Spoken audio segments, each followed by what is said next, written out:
영적 전쟁이다라고 속에서 말씀하고 있습니다. 전쟁이라고 하는 것은요, 전쟁에서 적을 죽인다라고 하는 것은 곧 내가 사는 것을 의미하고, 내가 살기 원한다고 한다면은 그것은 곧 적을 죽여야 된다라고 하는 이야기와 똑같습니다. 그러니 전쟁에서만큼은 윤리니 도덕이니 이런 것이 통할까요? 통하지 않을까요? 통하지가 않습니다. 이상하게도 다른 경우에는, 유사시가 아닌 경우에는 뭐 윤리와 도덕과 어떤 것들이 막 이렇게 기준이 되어서 따지게 되는데, 특이하게도 윤리와 도덕과 어쩌고 저쩌고가 완전히 무시되는 상황이 벌어지는 때가 있는데, 그때를 가리켜서 전쟁이라고 말할 수가 있습니다. 그래서 전쟁 기간 동안에는 오히려 적을 많이 죽이면 죽일수록 이쪽 편에서는 그 사람을 뭐라고 대접합니까? 영웅으로 대접. 전쟁 영웅으로. 와, 우리를 승리로 이끈 영웅이다 라고 하면서 오히려 그를 높이 세우지 않습니까? 마찬가지로 성경에서 우리에게 무엇을 말씀하고 있느냐 하면은, 너희가 이 땅에서 육을 가지고 살아가고 있는 삶의 모습은 꼭 내가 볼 때는 영적 전쟁과 똑같단다. 쉽게 말하면 너희도 어떤 나라를 빼앗기 위해서, 어떤 나라를 빼앗기 위해서 그 나라를 침노하기도 해서 전쟁을 일으켜서 승리해야만이 그 나라를 내가 얻는 것처럼, 너희도 나의 나라를 얻기 원한다면 무엇을 해야만 한다고? 영적 전쟁을 해야만 한다. 영적. 그래서 성경은 어떤 표현까지 쓰셨느냐면은, 세례 요한 이후로부터 하나님의 나라는, 천국은 침노하는 자의 것이다 라고 이렇게. 그게 무슨 이야기인 줄 아십니까? 예? 천국은 침노하는 자의 것이다 라고 말한 그 이유가 뭔 줄 아십니까? 영적 전쟁을 함으로 거기서 승리자가 얻게 되는 것, 이것이 바로 하나님의 나라라고 성경이 우리에게 알려주고 있는 것입니다.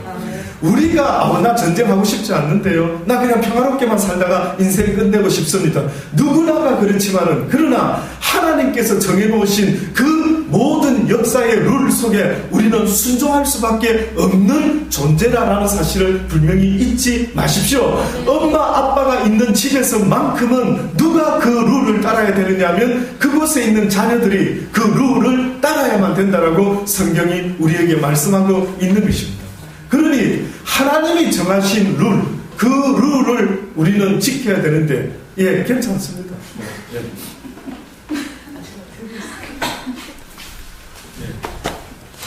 좀 아니면 각도만 좋고, 그 앉아 저쪽 앞쪽에 이 정도 하면 돼요. 아니요, 불편하셔서 그게 아니에요. 예. 그래서 그 룰이라고 하는 것은요, 내가 정하는 것이 아니라 우리 집안의 그 어떤 룰도 누가 정합니까? 엄마, 아빠가 정하죠. 하나님께서 인생의 룰을 정하셨는데, 내가 영적 전쟁을 안 하고 싶다 해가지고 안 될 수 있으면 저도 좋죠. 저도 그냥 하나님 평화롭게 이대로 있다가 살다가 아버지 나라 가면 참 좋겠습니다 하는데, 하나님의 말씀은 그렇게 안 된다라는 것입니다. 너희가 이 땅에 있는 날 동안에는 무언가 해야 된단다. 그 무언가가 뭔 줄 아느냐? 그게 바로 영적 전쟁을 해야만 한다. 그래서 성경에 보면 나는 전쟁에 능한 신이라. 왜 그런 말이 있겠습니까?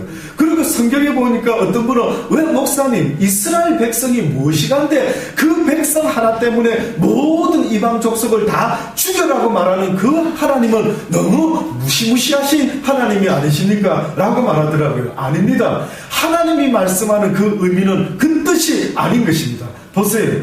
여호수아를 통해서 하나님께서 가나안 땅에 들어가라, 그곳에 있는 모든 족속을 다 어떻게 하라고요? 다 멸하라 그래요. 왜 인정사정 두지 말고 다 멸하라 라고 했을까요? 왜 그렇게 하셨을까요? 그 의미는 영적으로 말하면은요, 바로 영적 전쟁을 치러야 될 악한 영에 대한 샘플이 되는 것입니다. 육적인 인간을 불쌍히 여기고 안 여기고의 이야기를 하는 것이 아니라, 영적 전쟁에 있어서, 사단과의 영적 전쟁에 있어서는 한치도 자비를 베풀어서는 안 된다. 아니면 네가 죽는다 아들아. 딸아, 네가 죽는다. 그러니 하나님께서 우리에게 말씀하시는 그 영적 전쟁의 삶을 사는 모든 하나님의 사람들은요, 어떤 마음 자세를 해야 되냐면, 조금도 가차없이 내 속에서 하나님이 기뻐하지 않는 악한 것이 나에게 속삭이는 그 모든 것들에 대해서 과감하게 내가 나를 쳐서 복종시킬 수 있어야 됩니다. 그렇게 될 수 있어야 됩니다. 다른 데서는 자비롭고 다른 데서는 긍휼을 베풀 수 있을는지 모르지만 그러나 뭐라고요? 하나님의 말씀에 있어서는 조금 더 자비와 긍휼을 베풀어서는 안 된다. 그거는 싸움이에요. 영적 싸움이라는 사실을 꼭 잊지 마시기 바랍니다. 그래서 이 영적 싸움을 싸우는데 오늘 그 기도원 300용사와 같이 가장 하나님이 1순위로 어떤 자들은 돌려보내라. 너무 숫자가 많다. 너무 숫자가 많다 보니 너희가 영적 싸움을 할 때에 너희가 주체가 아니라 누가 주체가 되어야 된다고요. 나 여호와가 주체가 되어야 된다. 그런데 너희가 숫자가 많다 보니까 어떻게 생각할 수가 있다고요? 자극할 수가 있다. 우리가 숫자가 많으니까 이겼겠지. 내가 열심히 했으니까 이겼겠지. 내가 똑똑하니까 이겼겠지. 라고 말하지만 지금 이 순간에도 죽게 나올 수 있는 이 은혜는 하나님으로부터 받은 은혜가 아니면은 여러분이 이 자리에 참석하고 싶어도 참석할 수 없다는 사실을 잊지 마십시오. 그래서 저녁마다 기도할 수 있는 분이 있다면 너희는 기도하는 너희들은 기도하지 못하는 환경과 여건이 허락되지 못해서 아직도 바쁘게 아직도 세상에 얽매여 있는 그들을 위하여 무엇을 해라고요? 대신 기도하라. 대신 중보로 기도해라. 너희들에게는 이렇게 기도할 수 있는 은혜가 허락되었으니 너희들에게는 주일마다 나와서 예배드릴 수 있는 이러한 은혜가 허락되었으니 너희들은 그렇게 하지 못하는 이들을 위하여 기도해줘. 북한이라는 나라가 우리와 같은 민족이지만 그것에 수많은 사람들이 하나님께 마음껏 예배를 드리고 싶어도 드리지 못하는 그들을 불쌍히 여기며 그들을 위하여 또한 기도할 수 있는 자들이 되어라고 말씀하는 것 아닙니까? 이것이 바로 영적 전쟁을 하는 자의 모습이요. 어떤 사람은 일선에 나서서 복음을 외치는 자도 있지만 어떤 사람은 후방에서 기도로 지원하는 사람들이 있다라고 성경은 우리에게 알려주고 있는 것입니다. 그 첫 번째 군사의 모습이 무엇이 되어야 되느냐 하면 두려움이 없는 사람이 되어야 돼요. 두려움을 가진 자는 십자가의 용사로 부름을 받을 수 없다. 아이고 가난해서 죽을 거 아닐까. 아이고 내가 이렇게 누가 알아주지 않아서 막 그냥 내 인생에 있어서 이 걱정 저 걱정 저 걱정 이 걱정 이렇게 되는 자는 하나님으로부터 군사로 부름받은 자의 모습으로는 합당치가 않다는 겁니다. 그래서 기도원에게 첫 번째로 명령을 하시기를 이 가운데 두려움이 있는 사람, 이 전쟁에서 내가 죽으면 어떻게 하지? 이런 두려움이 있는 사람을 어떻게 했다고요? 돌려보내라. 집으로 돌려보내라. 그 다음에 시냇가로 데리고 내려가봐라. 그러면 그들이 물 먹는 자세가 나타날 것이다. 어떤 사람은 머리를 그냥 팍 박고 물을 벌컥벌컥 마시고, 어떤 사람은 무릎을 꿇고 물을 마시고, 어떤 사람은 손에다가 물을 떠가지고 이렇게 개가 한타 먹듯이 한타 먹는다. 어떤 사람이 하나님이 기뻐하는 자의 모습이에요. 예, 아주 치밀하게 이렇게 물을 떠가지고요, 유사시를 대비해서 혹시 물 먹는 중에 적군이 나타날까 이렇게 경계심을 늦추지 아니하는 자세를 가진 그 사람을, 그 300인을 성경에서는 기도원의 300 용사로 하나님이 뽑으신 거죠. 그러니 오늘 우리 시대에도 하나님의 십자가의 군사가 되는 것은 그렇게 아무나 되는 것이 아닌 것입니다. 그 신명석에 베드로와 같이 예수님의 부름에 응답하여 뭐라고 합니까? 내가 주를 위하여, 주를 따르기 위하여 나의 그물도 나의 가족도 내가 모든 것을 다 버려두고 주를 쫓았나이다. 그렇다. 네가 이 땅에서 나를 위하여 모든 것을 버렸단다면 이 땅에서뿐만 아니라 하늘나라에서도 상을 받지 못할 자가 없는 일이에요. 아멘. 우리는 그 십자가로 부름을 받은 자들, 그냥 교회 다니기 위해서 부름을 받은 자들이 아니라 십자가의 용사로 부름을 받아서 영의 세상을 알지 못하는 그들을 위하여 영적인 전쟁을 하기 위해서 우리는 이 땅에 부름을 받았다라는 사실을 잊지 마십시오. 저는 이 물된 동산교회에 아무나 올 수 있는 가라지 같은 인간들이 올 수 있는 곳이 아니라 하나님의 임재가 날마다 충만하여 하나님의 지성소로까지 들어갈 수 있는 복된 하나님의 사람들이 하나님께 지정하고 지목하여 택함을 받은 그 흩어져 있는 백성들이 이곳에 몰려오기를 기도합니다. 이곳에 그런 사람들이 오기를 원합니다. 그리하여 그들이 나를 모르지만 주를 통하여 모든 것을 알 수 있는, 그래서 날마다 하나님과 교통할 수 있고 하나님의 명령에 순종할 수 있는 이 시대에 강한 영적인 하나님의 기도원의 300용사가 이곳에 모여들기를 주의 이름으로 축원하는 것입니다. 아멘. 있어야죠. 이제 한바탕 벌어져야 됩니다. 어느 때까지 내버려 둘 것 같습니까? 여러분이 봤어도 이놈의 세상이 어찌 되려고 이러지? 이놈의 세상이 왜 이 모양이야? 예, 잘 아시네요. 이놈의 세상이 지금 흘러가는 모습이 얼마나 어두운 쪽으로 치달아가고 있는지 한번 느껴보십시오. 저는 우리 아이를 생각할 때마다 아주 가슴에 와닿을 정도로 느낍니다. 아이들이 게임에 빠지고, 아이들이 막 재미거리에 빠지고, K-팝에 빠져가지고 많은 아이들의 모습을 한번 여러분 쳐다봐 보십시오. 어느 순간부터 야, 소망이 있는 거예요. 네? 우리 지금 여기 젊은 청년이 있지만 우리 시대보다 더 불쌍한 것 같은 생각이 드는 것이죠. 그래도 우리 때는 내 마음을 뺏어갈 거 그래 많지 않았어요. 그저 공부 그저 몸부림치다가 이렇게 나이 먹어가고 있지만 우리 시대의 아이들 보면 재미난 거리가 너무 많고 나를 유혹하는 일거리들이 너무너무 많아가지고요, 하나님을 바라볼 수 있는 시간이 너무 없는 이 시대 어떻게 하면 좋을까, 어찌하면 좋을까? 하나님이시여 이 시대에 우리가 어찌하면 좋겠습니까? 그저 바라만 보고 있어야 됩니까? 어쩔 수 없어서 어떻게 하면 좋지요라고 그저 맹놓고 있어야 되는가? 저는 늘 그것 때문에 몸부림을 칩니다. 여러분, 맹놓고 있어야 됩니까? 그냥 어쩔 수 없어 보입니까? 주여 임하소서, 우리에게 임하소서. 이 시대를 깨울 수 있는 하나님의 새 역사가 시작되게 하여 주시기를 원합니다. 그 시대마다 하나님의 종들과 선지자를 통하여 주의 선한 뜻이 나타나지 않았겠나이까? 오늘 이 시대에도 하나님의 선한 뜻이 나타날 수 있게 되기를 원합니다. 간절함이 있기를 원합니다. 그 주인공이 여러분이 되기를 원합니다. 하나님 앞에 택함을 받고 또한 군사로 훈련될 수 있는 그러한 시간들을 잘 가질 수 있게 되기를 간절히 바라는 것입니다. 잘 훈련받아 두시기 바랍니다. 올림픽 경기장에 올림픽 선수촌에 아시죠? 올림픽이 있다면 런던 올림픽을 위해서 아마 선수들이 선수촌에서 열심히 훈련하는 것 여러분 아실 겁니다. 그들도 세상에 금메달 하나 따려고 그렇게 모든 시간을 투자해서 절제해서 애를 쓰면서 훈련을 받고 있는데, 그런데 어찌 하나님의 사람들이 어떻게 하나님의 십자가의 군사로 오히려 부름을 받고 있는 사람들이 과연 내가 무엇을 위하여 훈련받고 있는지도 모르고 있다면 한번 생각해 볼 수 있어야 됩니다.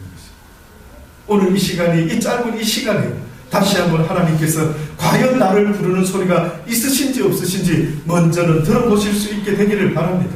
과연 이 땅에서 무엇을 위하여 살다가 여러분의 인생을 끝을 내실 것입니까? 참으로 더덥지 않습니까? 그저 흘러간 시간들 보면은 무엇하다가 내가 이렇게 시간을 보내었습니다.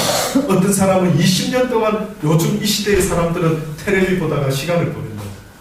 20년 동안. 무엇을 보시기를 원하십니까? 저는 여러분이 하나님을 보실 수 있게 되기를 원합니다. 그래서 날마다 그 하나님이 나에게 무엇을 원하시는지를 볼 수 있기를 원하는데, 요한복음 14장 26절로 27절의 말씀을 한번 보겠습니다. 여러분 성경책 갖고 계십니까? 요한복음 14장 26절로 27절의 말씀.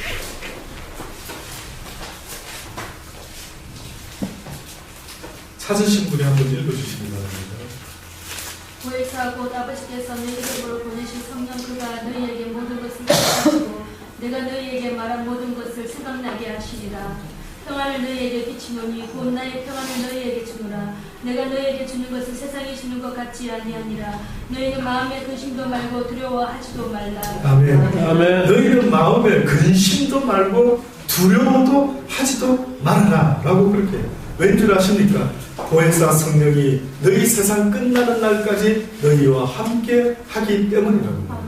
그 보혜사 성령은, 예수님은 육체를 가지고 이 땅에 오셨기 때문에 그 한계가 있었지만은, 그러나 보혜사 성령은 내가 어느 곳에서나 골방에서든 어느 곳에서든 나와 함께 하실 수 있기 때문에 너희는 담대하라, 두려워하지 말아라, 군사로 부름을 받은 그 군인들이 두려움을 가지게 되면은 그것처럼 싸워보지도 않고 그는 질 것이 뻔하지 않겠느냐. 그러니 십자가의 용사뿐만 아니라 세상의 군사로 부름받은 자도 그 담대함을 훈련시키기 위해서 얼마나 많은 훈련을 합니까?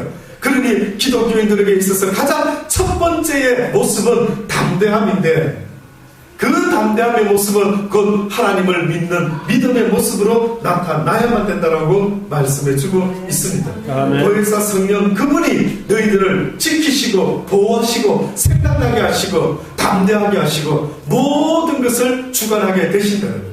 이 보혜사 성령을 우리에게 다시 표현하시기를, 내가 문 밖에 서서 문을 두드리노니 누구든지 마음의 문을 열면 내가 너에게로 들어가고 너는 나로 더불어 먹고 마시고 나도 너와 더불어 먹고 마시게 된대. 주체가 바뀌게 된다. 그 전까지는 네 인생의 주체가 너였다라고 한다면 이제 보혜사 성령이 주관할 수 있도록끔 네 마음의 문을 열어라. 그리하면은 보혜사 성령이 너를 주관하게끔 해라. 그러면 네가 책임질 일이 아니다. 영적 싸움인데 육을 가진 네가 이길 수 있는 상대가 아닌 것입니다. 늘 말하지만 여러분은 육적으로 사단과 싸움을 벌릴 때에 육이 있기 때문에 날마다 백전백패할 수밖에 없습니다. 한번 시험해 보십시오. 아, 목사님 그렇습니까? 내가 결심하고 착한 사람 돼야죠. 하나님 기뻐하는 사람 돼야죠. 결심을 하는 그 순간에 누가 바로 달아붙는 줄 아십니까? 사단이 들어붙는 겁니다. 성경에 보니 악한 그 사단이가 우는 사자와 같이 두루 돌아다니며 삼킬 만한 자를 찾는다는데, 삼킬 만한 자가 누구겠느냐? 누가 삼킬 만한 자겠습니까? 바로 이제 하나님의 말씀대로 한번 살아봐야지. 이제는 하나님이 기뻐하는 자의 모습으로 살아봐야지 하고 영적 전쟁을 시작하려고 하는 그 순간에 바로 사단이가 우리를 삼킬 듯이 덤벼들게 되는 것입니다. 그러면은 성경 말씀대로 살아보려 할 때 갑자기 이상한 일이 벌어지면 뭐라고 말씀합니까? 두려워하라 하지 말라. 두려워하지 말아라. 에이 사단아 썩 물러가라.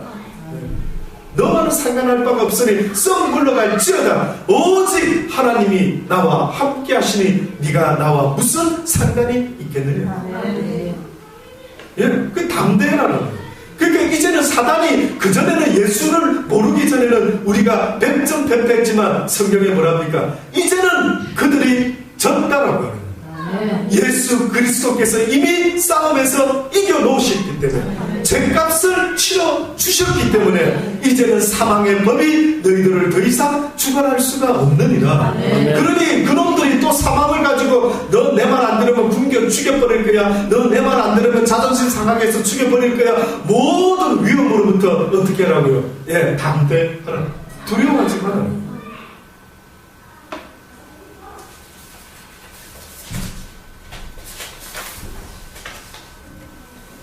어느 날 베드로가요, 배를 타고 다른 마을로 떠나는 일이 생깁니다. 사람들이 베드로와 함께 배를 타고 있는데 물결이 막 풍랑이 이런 것입니다. 그래서 사람들이 무서워하며 떨며 이거 이러다 죽는 거 아니야? 이러다 죽는 거 아니야? 또 이렇게 막 두려움 가운데, 예, 그 제자들이었지만 또 세상적인 죽음 앞에 두려워하면서 어찌할 바를 몰라합니다. 그때 밤 한 4시경 됐는데, 4경쯤에 됐는데 웬 바다 위에 사람 같은 형체로 누가 이렇게 오는 겁니다. 그러니까 더 무서웠을까요? 더 무섭지 않았을까요? 안 그래도 무서운데 웬 구신 같은 어떤 형상이 나타나서 더 무섭죠. 그래서 세계에서 가장 구신이 무서운 나라가 어느 나라인 줄 아십니까? 우리나라. 그리고 특이한 거는 다른 나라는 남자 구신이 많은데 우리는 주로 한 맺힌 여자 구신들이 긴 머리 늘어뜨리고 입술 옆으로 소복 입고 옆에 약간 피자국을 피를 흘리면서 너무너무 무섭다.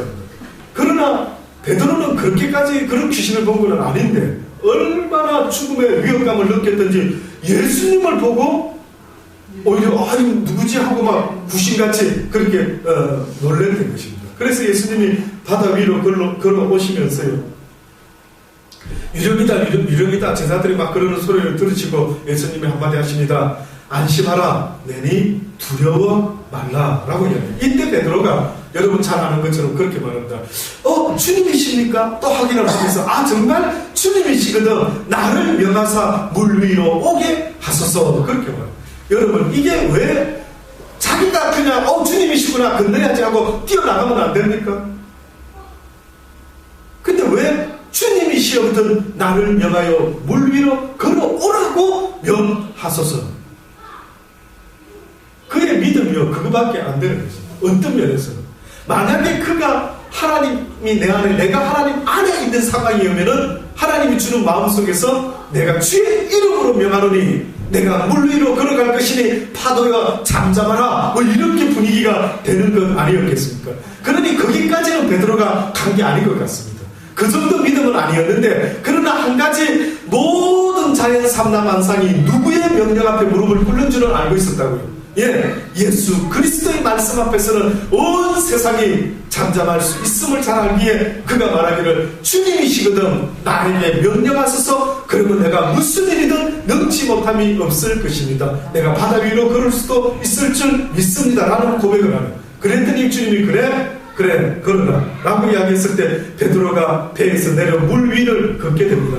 근데 걷는데 예수님만 바라보고 그 말씀만 의지하고 계속 걸어갔으면 되는데 그가 중간에 무슨 생각을 하게 되는 줄 아십니까? 또 인간적인 생각이 숨겨갑니다. 어머나 이게 웬일이야? 그러면서 무엇을 쳐다보면 바다를 쳐다봅니다. 근데 보니까 바다 분위기는 어때요? 철거든 흉흉하거든. 그 가운데 역사의 능력의 주가 함께 하실 때에 그 모든 것을 넘어서는 희한한 일이 지금 벌어지고 있었는데 그 놀라운 일을 보지 못하고 갑자기 시선을 돌려가지고요 그가 바다를 쳐다보는 순간에 그 마음속에 무엇이 들어오기 시작한다고요? 두려움과 의심이 들어오기 시작합니다. 그러니 믿음 생활이라고 하는 것은 날마다 어떤 상황 속에서라도 늘 나의 주 나의 하나님을 바라볼 줄 알고 귀 기울일 줄 아는 그 자세가 얼마나 중요한가를 잊지 마십시오. 아이를 키우다 보면 그 아이가 울까봐 귀를 기울이는 엄마의 마음 잊지 마십시오. 자식을 키워보서 아시지. 자식을 키워보다 보면 어린아이를 잠재우고 있다가 설거지하고 뭐 하더라도 온통 신경은 어딜 가 있습니까? 그게 가 있습니다. 그게 가 있습니다. 그러니 제가 생각할 때에 하나님을 제대로 프로로 믿을 수 있는 사람, 저 사람은 습관이 딱 돼 있구나. 저 사람은 그냥 날마다 성령 안에